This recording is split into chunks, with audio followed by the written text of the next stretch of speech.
নমস্কার, আমি প্রবীর মণ্ডল আর আপনারা দেখছেন মানবাধিকার বার্তা। মানুষের সাথে, মানুষের পাশে, সব সময়, সবখানে। আমাদের রাজ্য পশ্চিমবঙ্গে দিনে দিনে গ্রামীণ চিকিৎসক বা পল্লী চিকিৎসকদের গুরুত্ব বাড়ছে। কেননা স্বাস্থ্য বিভাগে যত সংখ্যক পাশ করা ডাক্তার প্রয়োজন আছে, বাস্তবে তার নিতান্তই কম। তৈরি হচ্ছে চিকিৎসক ঘাটতি। এই ঘাটতি পূরণে গ্রামীণ ডাক্তারকে কাজে লাগানোর জন্য পশ্চিমবঙ্গ সরকার একাধিক উদ্যোগ নিয়েছেন।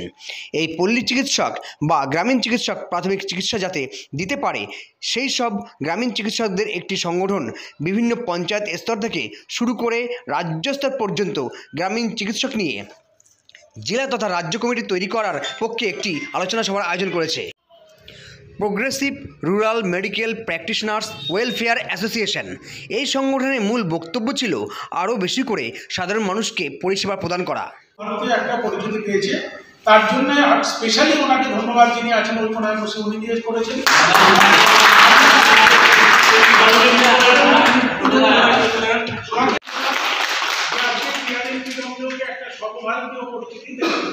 আমি এই ব্যাপারে একটা কথা বলতে চাই। এরকম সদস্য যদি আমাদের থাকে সব জায়গায়, আমাদের সর্বোচ্চ বিষয় প্রথম হচ্ছে একটা জেলা কমিটি তৈরি করতে হবে। 2 নম্বর হচ্ছে ইউনিট ধরে ধরে আমরা কতটা এগিয়েছি, কতটা পিছিয়েছি, কি করতে পারি সেটা নিয়ে আলোচনা করা হবে। আর 3 নম্বর হচ্ছে মিসলেনিয়াস যে সাবজেক্ট, বিভিন্ন ধরনের এটা করলে ভালো হয়, করলে ভালো হয়। সবাই খোলা মনে আপনাদের যার যা বক্তব্য আছে সেটা জানাতে পারেন। কোনো সমস্যা নেই, কোনো লেখুলিং নেই, কোনো কিছুই নেই। খোলা মনে আলোচনা করতে পারেন, যাতে কিনা ভবিষ্যতে আগামী দিনে PRMPW এই 24 পরগনা জেলা জুড়ে আমরা সব জায়গায় কর্মকাণ্ড করতে পারি। আর আরেকটা যেটা ব্যাপার, সেটা হচ্ছে যে সবাইকে অনুরোধ করব, শুধু 24 পরগনা জেলার আজকে যে জেলা কমিটি তৈরি হবে, তারা উইদিন ফেব্রুয়ারি অর 15 মার্চ, 15ই মার্চ অথবা ফেব্রুয়ারির মধ্যে তার ব্লকের তার জেলার যারা অফিসিয়ালস আছে, সেটা স্বাস্থ্য দপ্তর হতে পারে, তারপরে BOMH হতে পারে, জেলা পরিষদের স্বাস্থ্য ডিপার্টমেন্ট হতে পারে, জেলা পরিষদের সভাধিপতি হতে পারে, এদের সঙ্গে যোগাযোগ করে তাদের কাছে জানানো আমাদের একটা জেলাওয়ারি আমরা একটা সংগঠনটাকে তৈরি করেছি, আমাদের একটা লোক আছে, এটা জানানো। কারণ অদূর ভবিষ্যতে আমাদের জেলা সম্মেলন অথবা রাজ্য সম্মেলন যেটা হবে, সে তার জন্য সরকারি অফিসিয়ালদের কাছে আমাদের এই ইনফরমেশনটা দিয়ে রাখাটা জরুরি। উনি সভাপতি, ওনারও যা মূল্য আছে আমাদের এখানে। আমি একজন সাধারণ সদস্য, আমার মূল্যটাও সেই রকম লাগছে। আমাদের কাজের সুবিধার্থে আমরা দাদা পার্থদায় আপনার এই কাজটা না করলে হবে না, আপনার এই কাজটা করতে হবে, পার্থদার এই কাজটা করতে হবে। উনি সেক্রেটারি না সভাপতি না ক্যাশিয়ার নাকি সাধারণ সদস্য, এটা আমরা দেখি না। প্রতিটা জায়গায় আমরা এইভাবে কাজ করে যাই, পদকে আমরা প্রাধান্য দিই না। এখন এখান থেকে যদি কেউ বলে যে এই সেক্রেটারি পদে আমি ওনাকে রাখতে চাই, আপনি ওনাকে সহযোগিতা করবেন, আমি বেশি আনন্দ পাবো। এই জন্যে উনি সেক্রেটারি হয়ে উনি যে কাজটা করবেন, আমি সেক্রেটারি হয়ে যে কাজটা করতাম, দুটো কাজ একসঙ্গে হবে। অর্থাৎ আমি যদি নতুন করতে বসাতে পারি, আমার কাজ দ্বিগুণ গতিতে বেরোবে। আমাদের এই কমিটির ভেতরে একটা মনোমালিন্যের কারণে এরা 2 ভাগে বিভক্ত হয়ে যায়। তারা ধরব প্রত্যেকটা পঞ্চায়েত, তারপরে ওইটাকে নিয়ে যাবো ব্লকের পরে যাবে ওইটা একটা সাবডিভিশন থেকে রাজ্য, মানে জেলা থেকে রাজ্য। লেগেছে এখানে আমরা সবাই সমান, এবং আমি যতবার আমাদের রিজিয়নগুলো হয়েছে স্টেজ পারফরমেন্স করেছি, ততবারই বলেছি সামনের চেয়ারগুলো ছিল বলেই আমরা তার উল্টোর দিকে দাঁড়িয়ে কথা বলার যোগ্যতা রাখি। যে কথাগুলো বললো সেটা আমরা সবাই একমত। আমাদের প্রোগ্রাম আরও বেশি শ্রীবৃদ্ধি হয়ে লোক বেশি হওয়ার ফলে আমরা বারাসাতে প্রোগ্রাম করব, এই আশা নিয়ে উনি বলেছেন। আমাদের সংগঠনের কোনো মানুষের কোনো অহমিকা বা পদমর্যাদা বা চেয়ারের এই লোক লালসা আমাদের মধ্যে আমার মনে হয় এখনও নেই, আর ভবিষ্যতে থাকবে পাওয়া যায় না। মনে হয় আমাদের সাথে যারা আছে তাদেরকে আমরা একটা স্কিল ডেভেলপ করে করতে পারবো, এবং এই জিনিসটা আমরা পেয়ে গেলে আমাদের একটা ব্যাপক সাড়া পাবো, যার কারণে আমাদের সদস্য বাড়াতেও সুবিধা হবে। কারণ পশ্চিমবঙ্গে জানেন তো 200-র বেশি দোকান খুলে ফেলেছে সংগঠন। সবাই উদ্দেশ্য হচ্ছে কি যেন চাঁদা তুলো, এই ফান্ড দাও, এই রাজ্য কমিটি, এই জেলা কমিটি, এই ব্রাঞ্চ কমিটি, এই ভাবগুলো নিচু তলার থেকে টাকা আর জবাব দেওয়ার জন্য আমি তৈরি আছি, কিন্তু জবাব নেওয়ার মতন লোক এখন আছে। আমি আশায় নিলাম আমি নিজে ব্যক্তিগত পকেট থেকে খরচা দিয়ে আমরা কিন্তু ওটা ট্রান্সফার করি এবং সেই সময় আমরা শুরু করি কাজ। দিনের পর দিন কিন্তু ওদের চাঁদাটা বাড়তে থাকে। দীপকটা প্রেজেন্ট আছে, আমরা একটা জায়গায় গিয়েছিলাম সাধ্যবাড়িতে, সেখানে টাকাটা আরও বাড়ার কথা বলা। আমি কিন্তু বলেছিলাম সাধারণ সদস্যদের কাছে চাপ না নিয়ে টাকাটা কমিয়ে নিয়ে রাজ্যগুলিকে ফান্ড কি দরকার কমিয়ে দেওয়া। আমরা কিন্তু পকেট দিয়ে সংগঠনটা চালাচ্ছি। কেন বলুন? ওই যে আত্মসম্মানটা অপমানটা আমরা বুঝতে পারছি, পুড়ে পুড়ে খাচ্ছি। এইটা কেন হচ্ছে? শুরুতে একটা কথা উঠেছিল,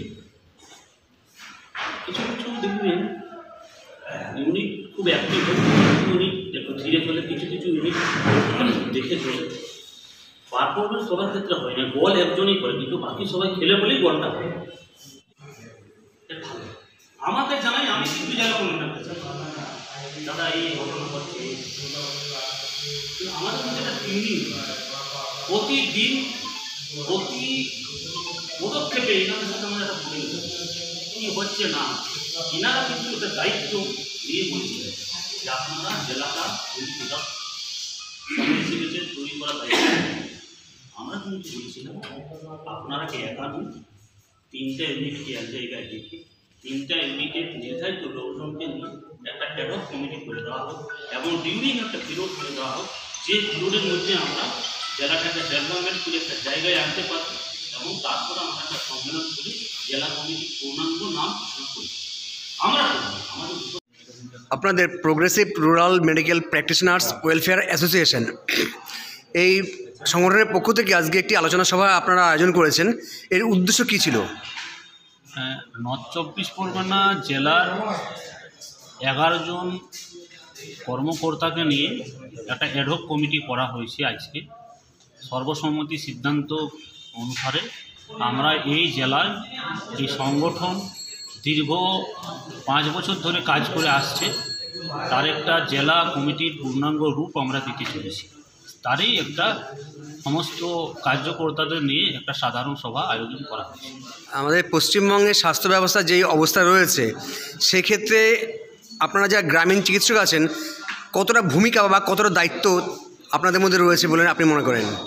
দেখুন, ওয়ার্ল্ড হেলথ অর্গানাইজেশন, বিশ্ব স্বাস্থ্য সংস্থা, তাদের একটা রেশিও, তাদের একটা পরিসংখ্যান বলে যে ভারতবর্ষের গ্রামাঞ্চলের 75% মানুষের পরিষেবা আমাদের মতো গ্রামীণ স্বাস্থ্য পরিষেবকরাই দিয়ে থাকে।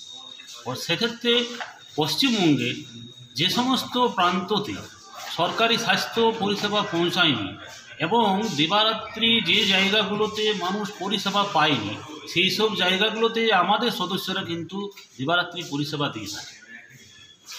আপনারা কি সরকারের কাছ থেকে কোনো রকম সুযোগ সুবিধা বা কোনো তেমন কোনো অঙ্গীকার বা আশার আলো দেখতে পাচ্ছেন সরকারের কাছ থেকে?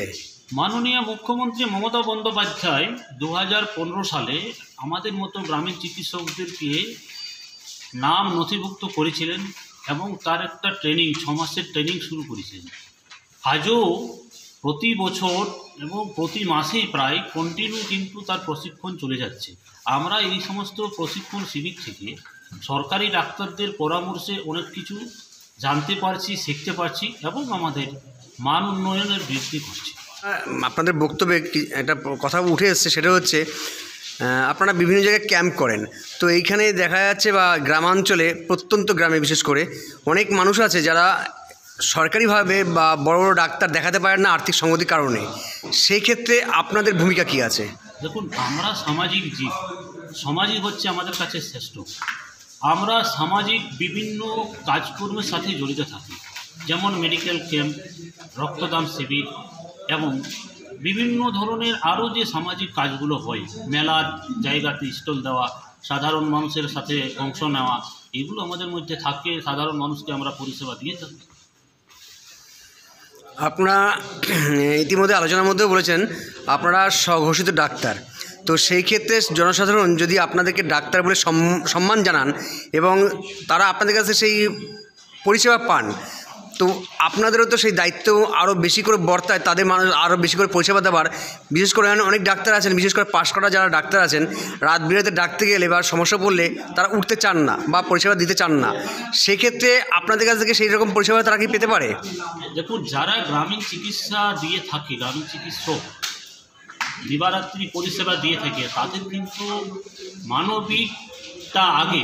তারা এতটাই মানবিক যে তাদের কাছ থেকে মানুষের পরিষেবা পৌঁছে দেওয়াটা সর্বাগ্রে দরকার, কারণ তারা পরিষেবাটা দিতে চায়। মানুষ ভালোবেসে ডাক্তারের স্বরূপ দেখে মানুষ আমাদেরকে ডাক্তার বলে, আমরা কিন্তু ডাক্তার নই। আমাদেরকে সরকার ইনফর্মাল হেলথ কেয়ার প্রোভাইডার নামে ঘোষণা করেছে। আচ্ছা, আপনাদের চিকিৎসা পরিষেবার মধ্যে কোনো লিমিটেশন বা সীমারেখা আছে কি, যে এই উপরে আপনারা করতে পারেন না বা পারবেন না? আমরা মূলত প্রাথমিক পরিষেবাগুলো দিয়ে থাকি। মানুষের তৎক্ষণাৎ এমার্জেন্সি যে জায়গাগুলো তো দরকার, সেই জায়গাগুলো আমরা ফিল আপ করি। আপনাকে আপনার পরিচয়? আমার নাম বিশ্বদেব কুমার, আমি সেটেল। ধন্যবাদ। আপনাদের যে একটা সংগঠন, সে সামাজিক ক্ষেত্রে বা সাধারণ দরিদ্র মানুষের ক্ষেত্রে কতটা ভূমিকা বা কী ভূমিকা নিতে পারে? দেখুন, একটু পিছিয়ে যাই। 2019-20 যখন কোভিডের নিয়ে সারা ভারতবর্ষ কেন সারা পৃথিবী আটকে গেছিল, ঠিক সেই সময় এই আক্রান্ত মানুষগুলোর পাশে কিন্তু আমরা ছিলাম, এই গ্রামীণ যারা চিকিৎসক। যখন পাশ করা ডাক্তারবাবুরা তারা ভয়ে ঘরের থেকে বেরোননি, সেই সময় আমাদের যারা লোকজন গ্রামে যারা চিকিৎসা করেন, তারা ভারতবর্ষের বিভিন্ন জায়গায় ঘুরে তারা কিন্তু এই পরিষেবা দিয়েছেন। ইভেন আমাদের যে হাবলা ইউনিট আছে, তারা 1.5 মাস ধরে চিকিৎসা করেছিল। সুতরাং গ্রামীণ মানুষের পাশে গ্রামীণ চিকিৎসকরাই তো থাকবে, এটা তো স্বাভাবিক ব্যাপার। আপনাদের এটা কি এই জেলা স্তরে না রাজ্য স্তরের এই যে সংগঠনটা? রাজ্য স্তরের সংগঠন। মোটামুটি কতজন সদস্য এই মুহূর্তে আপনাদের কাছে এনলিস্টেড আছেন? মানে রাজ্য স্তরে চাই? রাজ্য স্তরে। রাজ্য স্তরে এই মুহূর্তে আমাদের ধরুন প্রায় 2500 আছে। একটা কথা, শুধু রাজ্য স্তরে বলবো না, এবছরের মহাকুম্ভ মেলাতেও আমরা ওখানে ক্যাম্প করেছিলাম। আমাদের একজন গ্রামীণ চিকিৎসক তিনি ওখানে ক্যাম্প করেছিলেন, যেটা উত্তরপ্রদেশ, সত্যজিৎ রায় ওনার নাম। উনি ক্যাম্প করেছিলেন আমাদের অ্যাসোসিয়েশন থেকে, এবং সেটা উত্তরপ্রদেশ সরকারও কিন্তু স্বীকৃতি দিয়েছে। তার জন্য এই মুহূর্তে আপনি বলতে পারেন আমরা সর্বভারতীয় ক্ষেত্রে এক পায়ে এগিয়ে গেছি। আপনার নাম? আমার নাম উদয় ব্যানার্জি, আমি জেলা কনভেনর। ধন্যবাদ আপনাকে। সংগঠনের যারা কর্মী আছেন বা যারা গ্রামীণ চিকিৎসক আছেন, প্রতিটা ব্লকে কি আছে এটা? প্রতিটা ব্লকে, প্রতিটা পঞ্চায়েত স্তরে আমাদের সর্বকর্মী আছে এবং সারা পশ্চিমবঙ্গব্যাপী আছে। তো এইটাকে আপনারা কিভাবে আরও উন্নত পরিষেবা দেওয়ার জন্য ভাবছেন?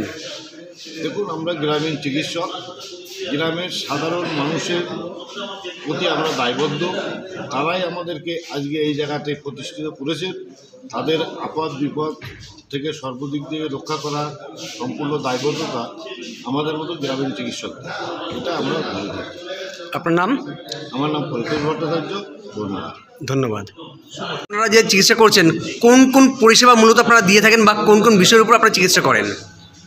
আমরা সাধারণত গ্রাম্য পল্লী চিকিৎসক হিসেবে, যেটা গ্রামে যেগুলো হয়, ডায়রিয়া, জ্বর, রিসেন্টলি আমাশা, তারপরে অনেক সময় দেখা যায় কলিক পেইন হয়, তারপরে বেশিরভাগই সর্দি কাশি, এগুলো লেগেই থাকে, এবং ঠান্ডা সংক্রান্ত ব্যাপারে কোল্ড সর্দি কাশি থাকে। তারপরে আমাদের টুকিটাকি বলা বাহুল্য, মানে গ্রামে যেটা হয়, কেটে কুটে গেলে অনেক সময় সমস্যা দেখা যায়, যেগুলো আমরা প্রাথমিক পর্যায়ে যে ট্রিটমেন্টগুলো দেওয়ার পরে যা আমাদের এখতিয়ারের বাইরে, সেগুলো আমাদের স্বাস্থ্য কেন্দ্রে পাঠিয়ে দিই। পাশে যেটা আমাদের বাউগাছি আছে, হাবড়া আছে, যেগুলো আমাদের এখতিয়ারের বাইরে, সেখানে আমাদের পাঠিয়ে দিতে। আচ্ছা, আপনাদের তো একটা নির্দিষ্ট নির্দেশাবলী বা একটা নিয়মবিধি আছে, যার মধ্যে থেকে আপনাদের কাজ করতে হয়। হ্যাঁ, সেটা তো অবশ্যই আছে। আমাদের স্বাস্থ্যকেন্দ্র থেকে আমাদের নির্দেশাবলী দিয়েছেন যে আপনারা এর ঊর্ধ্বে কিছু যাবেন না, যেমন হাই ধরনের কোনো অ্যান্টিবায়োটিক ইউজ করা, স্টেরয়েড ইউজ করা, বা কোনো প্রেগনেন্সি সংক্রান্ত ব্যাপারে, গাইনো ডিপার্টমেন্টের ব্যাপারে, বা ডায়রিয়ার কিছু মারাত্মক কিছুগুলো হয়ে যায়, একেবারে হাত পা ক্লপস হয়ে যাচ্ছে, সেই ব্যাপারে কিছু আমাদের গাইডলাইন দেওয়া আছে যে এর ঊর্ধ্বে যাবেন না। আমরা প্যারাসিটামল থেকে সর্দি কাশি, জ্বর, ডায়রিয়া, পাতলা পায়খানা, এই সমস্ত ব্যাপারে করতে পারেন। এর ঊর্ধ্বে আমাদের যাওয়াটা ঠিক হবে। আপনার নাম? আমার নাম সুমন মল্লিক। আপনার পদ? আমি ওজিসি রুরাল মেডিকেল ওয়েলফেয়ার অ্যাসোসিয়েশনের আমি সভাপতি, নিকট সভাপতি পদে আমি নিযুক্ত।